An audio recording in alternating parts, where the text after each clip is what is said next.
최근 바이에른 뮌헨의 경기를 보면 김민재답지 않은 패스미스가 나오고 있죠. 예를 들면 이런 장면처럼 김민재가 볼을 잡고 있는데 앞쪽에 있는 키미히에게 패스를 주는 장면이었어요. 그런데 키미히가 내려와서 볼을 받고 있는데 김민재가 앞쪽으로 패스를 주면서 순간적으로 김민재의 패스미스가 나왔고요. 그러면서 김민재의 패스가 어이없게 상대팀에게 넘어가는 이런 장면을 볼 수가 있었죠. 이 장면도 보시면 김민재가 패스를 보내주는데 알폰소 데이비스가 내려오면서 볼을 받고 있는 장면이거든요. 근데 김민재는 패스를 앞쪽으로 넣어주면서 순간적으로 알폰소 데이비스가 패스를 받지 못하는 장면을 볼 수가 있었습니다. 그래서 실제로 김민재 선수가 나폴리 시절보다 바이에른 뮌헨에 와서 패스미스가 조금씩 늘어나고 있는 건 사실이에요. 그런데 이 패스미스가 나오는 장면을 보면 약간 비슷한 패턴이 느껴질 때가 많습니다. 어떤 패턴이냐? 기본적으로 바이에른 뮌헨이 상대방의 수비 라인을 무너뜨리기 위한 빌드업을 가져갈 때가 많거든요. 특히나 투엘 감독은 수비 라인에서 볼을 소유하고 있을 때 상대팀이 라인을 올려서 전방 압박을 하도록 상대를 앞쪽으로 유인할 때가 많아요. 그리고 이렇게 유인했을 때 기본적으로 수비 라인에서의 패턴 플레이가 자연스럽게 나오는 것을 추구하는데 최근에 나오고 있는 패턴이 뭐냐면 김민재가 볼을 받고 있을 때 알폰소 데이비스와 코망 이 두 선수와의 호흡을 계속 맞춰가려고 하거든요. 이제 어떤 게 있냐면 예를 들면 알폰소 데이비스가 올라가면서 수비를 끌고 올라가면 이때 코망이 빠르게 내려오면서 김민재가 코망에게 패스를 보내준다. 이러한 패턴이 있을 거고요.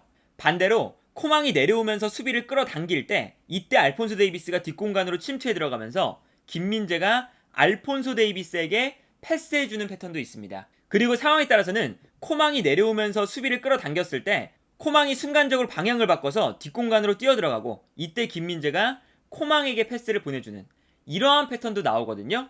그러니까 기본적으로 김민재가 볼을 받았을 때 왼쪽 라인에서 코망과 알폰소 데이비스가 내려갔다 올라갔다를 반복하면서 김민재가 코망이나 알폰소 데이비스에게 계속 패스를 찔러주고 있어요. 그런데 여기서 문제는 뭐냐면 아직 김민재와 알폰소 데이비스, 코망 요 세 명의 선수가 호흡 자체가 그렇게 좋지 않습니다. 그래서 예를 들면 어떤 장면이 나오냐면 알폰소 데이비스가 올라갔을 때 순간적으로 코망이 내려오고 있는 상황인데 코망이 내려오기 전에 김민재가 패스를 주거나 아니면 코망이 약간 뒤늦게 내려오면서 김민재의 패스가 이 공간으로 가긴 가는데 순간적으로 코망이 못 내려오는 상황이 나와요. 그러니까 상대 선수에게 볼이 끊기는 장면이 굉장히 많이 나오고요. 그리고 상황에 따라서는 알폰소 데이비스가 올라갔다가 다시 내려오고 있는 장면인데 그런데 이때 김민재가 오히려 알폰소 데이비스가 내려오고 있는데 알폰소 데이비스의 위쪽으로 패스를 보내주면서 여기서 패스 미스가 나오는 경우도 많이 나오고 있죠.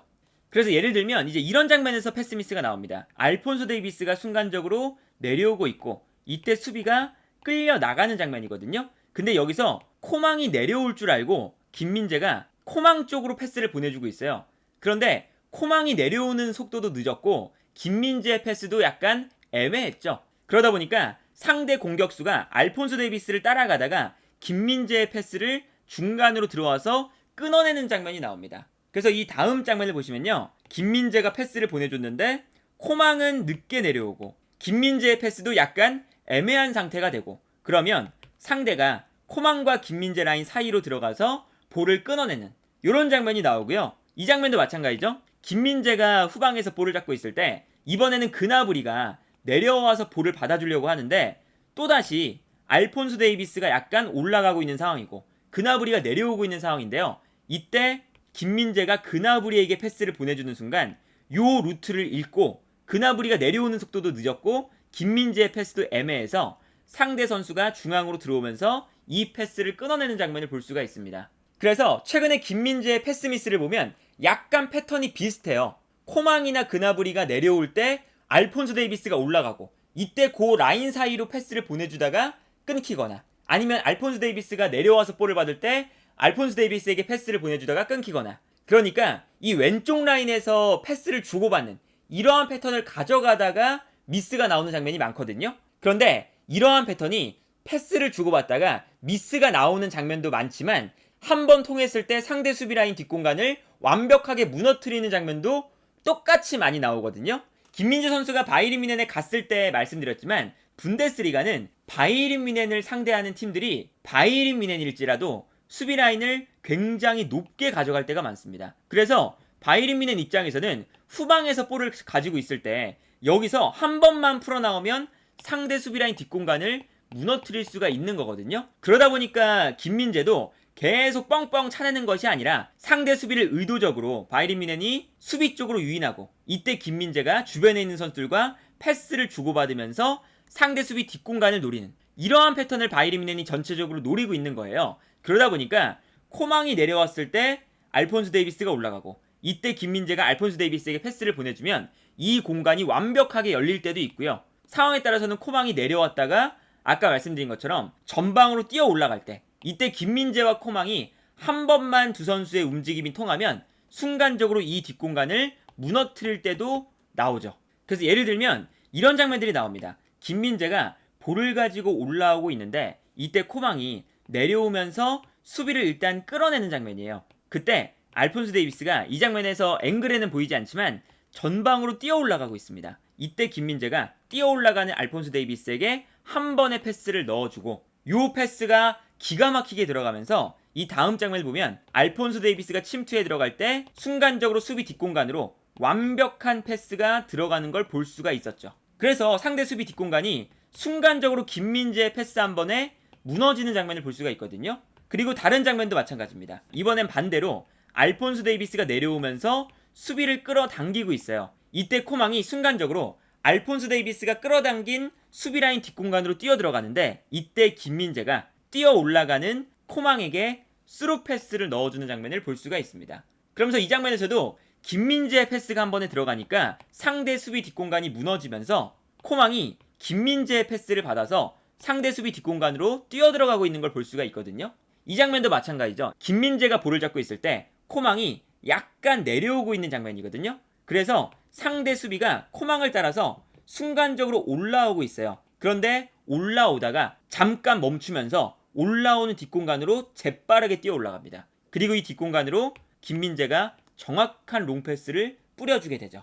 이 패스가 한 번에 들어가니까 상대 수비 뒷공간이 완벽하게 무너지면서 여기서 또 바이에른 뮌헨이 김민재의 패스와 코망의 침투, 이 플레이 한 번으로 상대 수비를 완벽하게 허물어내는 모습을 보여주기도 했었죠. 그래서 지금 나오고 있는 이 김민재의 패스 미스, 그리고 김민재와 코망, 알폰소 데이비스, 요 세 명의 손발이 안 맞는 장면들은 지금 투엘 감독이 왼쪽에서의 패턴 플레이를 계속해서 발을 맞춰나가는 과정에서 나오고 있는 미스다 라고 생각하시면 될 것 같고요. 그러다 보니까 지금 김민재 선수가 패스를 10번 했을 때 지난 경기에서는 뭐 한 5번 정도 성공하고, 그 다음 경기에서는 6번, 7번 정도를 성공하고 하면서 패스 성공 횟수가 그래도 조금씩 올라가고 있어요. 그리고 아직 시즌 초반이고 김민재가 바이에른 뮌헨에 합류한 지 얼마 되지 않았다 보니까 아직 맞춰가는 과정이 조금 더 필요한 거거든요. 그리고 여기서 중요한 건 뭐냐면 투엘 감독이 김민재의 패스 능력을 매우 신뢰하고 있다는 점이죠. 바이에른 뮌헨의 전체적인 전형을 보면요, 김민재가 있는 왼쪽 라인에 볼을 잘 다루는 선수들이 훨씬 더 많습니다. 사네, 고레스카, 마즈라이, 우파메카노, 요 라인보다는 코망, 알폰소 데이비스, 키미, 김민재, 이쪽 라인이 볼을 훨씬 더 잘 다루거든요. 그리고 이 왼쪽 라인을 활용하고 싶어서 프리시즌에는 어떤 장면이 나왔냐면 키미가 원래는 오른쪽 라인에서 뛰었어요. 그런데 김민재가 나오면서부터 키미를 그 다음 경기에 바로 왼쪽 라인으로 바꿨습니다. 그래서 김민재를 중심으로 키미, 알폰소 데이비스, 코망, 이 왼쪽 라인을 의도적으로 투엘 감독이 맞춰놓은 상태거든요. 그러다 보니까 지난 경기에서 김민재 선수가 교체 아웃되기 전까지 80분 동안 팀 내에서 두 번째로 패스를 가장 많이 시도했던 선수였습니다. 그리고 김민재보다 패스가 많았던 선수는 김민재 바로 앞에 있었던 키미히였죠. 자연스럽게 이 왼쪽 라인에서의 패스가 많다는 것을 한눈에 볼 수가 있고요. 그리고 김민재, 키미히, 알폰소 데이비스, 이쪽 라인의 패스가 아무래도 고레츠카, 우파메카노, 마즈라위, 이쪽 라인보다 훨씬 더 많이 기록되고 있다는 것을 수치적으로 확인을 할 수가 있거든요. 그런데 지난 경기뿐만 아니라 리그 1라운드에서도 똑같았어요. 김민재가 교체 아웃됐던 60분까지 김민재가 키미히를 제외하고 팀 내에서 가장 많은 패스를 기록했던 선수가 김민재였고요. 이 경기에서도 똑같았죠. 김민재, 알폰소 데이비스, 키미, 요 3명의 패스 횟수가 오른쪽 라인인 우파메카노, 마즈라위, 고레스카 이 라인보다 훨씬 더 패스를 많이 주고받았다는 것을 알 수가 있습니다. 그렇기 때문에 사실 이 김민재 선수가 중국으로 갔을 때, 그리고 튀르키예로 갔을 때, 그리고 나폴리로 갔을 때 늘상 뭐 이적에 관련한 것이나 아니면 팀 내에서의 입지, 그리고 팀 내에서의 역할 등등등 여러 가지 걱정을 하실 만한 그런 포인트들이 많았던 선수지만 늘상 그 팀에서 증명을 해서 최고의 선수가 됐었거든요. 그렇기 때문에 이 바이에른 뮌헨에서도 지금 김민재를 중심으로 왼쪽 라인에서 패스 횟수를 늘리고 있는 상황이라서 이 왼쪽 라인에서의 투엘 감독이 추구하고 있는 패턴 플레이, 이렇게 김민재가 적극적으로 활용되고 있는 과정 속에서 아직 김민재가 조직적으로 적응을 하고 있는 상태다 라고 할 수가 있겠고, 김민재도 그렇고 김민재 주변에 있는 키미히, 코망, 알폰소 데이비스, 그나브리 등등등 주변에 있는 선수들과 김민재가 일단 전 세계에서 가장 볼을 잘 차는 선수들이기 때문에 아마 조만간 이 조직력이 점점 더 좋아지면 패스 미스는 더 이상 걱정할 거리가 되지 않을 것이라고 예상이 된다. 그래서 사실 이 김민재의 걱정은 아마 더 이상 할 필요가 없어지지 않을까라는 생각이 드네요.